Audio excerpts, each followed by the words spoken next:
Calculation मेरे पास है वो पार्टी स्वीकार नहीं किया उस समय। मुसलमान का नाम आ जाए, दंगे का नाम आ जाए, कानून व्यवस्था भंग हो जाए, इस बार का जो चुनाव होगा उसमें बीजेपी पीछा भी नहीं कर पाएगी। भाजपा कितने वीडियो लाएगी, मैं इतने वोटों से आगे बढ़ता हूं तो थोड़े कम भी कर लेगी तो भी मैं बहुत वोट से जीत जाता हूं। फूल सिंह बरिया जी हैं भाई साहब, कितना आपका नाम अनाउंस कर दिया गया है, अब कितनी बड़ी चुनौती मानते हैं?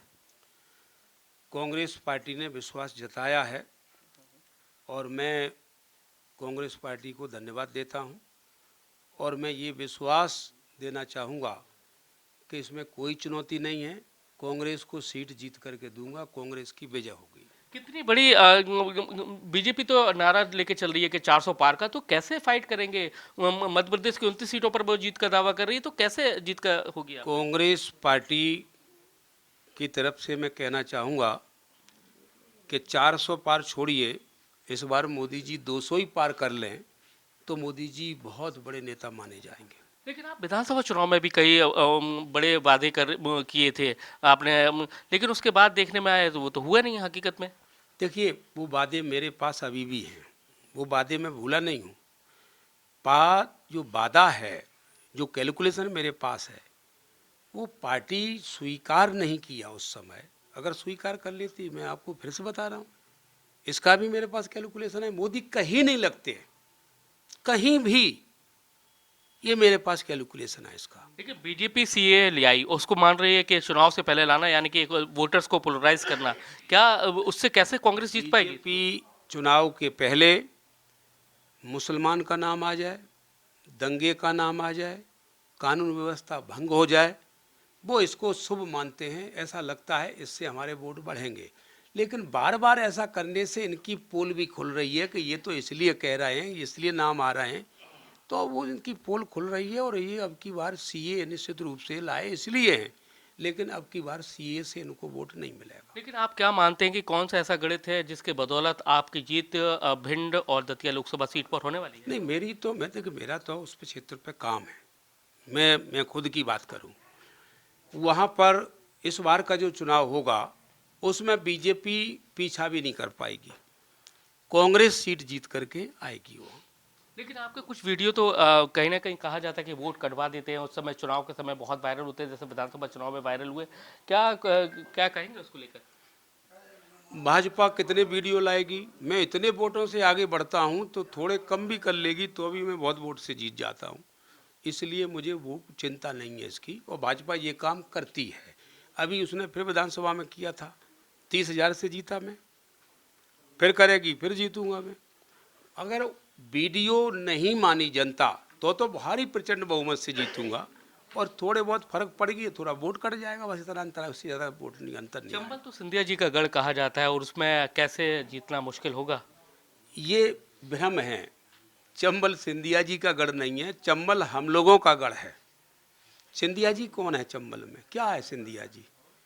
चंबल में हम लोग हर विधानसभा पर हम लोग वहाँ पर रहते हैं, 60-60, 70-70 हज़ार वोट हैं हम लोगों के।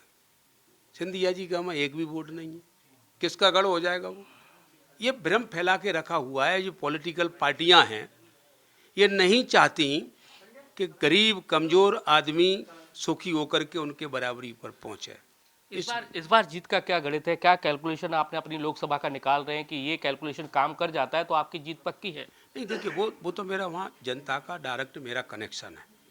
पब्लिक के लिए जो मैं 365 दिन उनके दुख सुख में जाता हूँ, उनके दुखों की बात सुनता हूँ, उनके न्याय के लिए लड़ता हूँ, ये उन्हें मालूम है कि हमारा नेता लड़ने वाला है।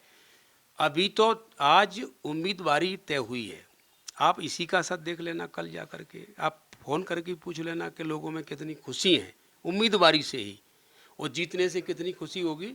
तो जिताने के लिए जनता खुद चुनाव में आएगी, मैं चुनाव पीछे से लड़ूंगा, जनता सबसे आगे पे करेगी। लेकिन बीजेपी से तो महिला जो सांसद हैं, मौजूदा सांसद हैं, वही प्रत्याशी हैं संध्या राय, तो कैसे मुकाबला होगा मौजूदा सांसद से और महिला प्रत्याशी से?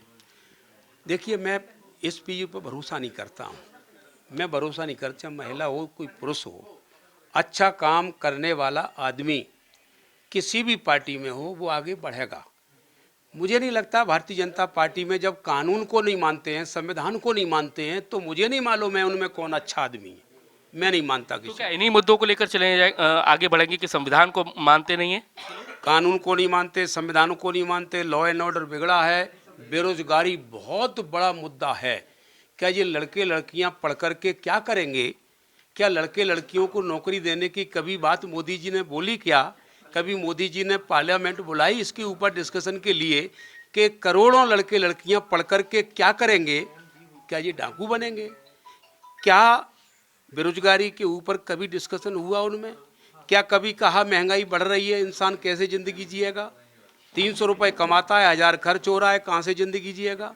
मैं समझता हूँ किसानों की समस्या जग जाहिर है। कभी मोदी जी ने कहा कि इसका हम सॉल्यूशन देंगे।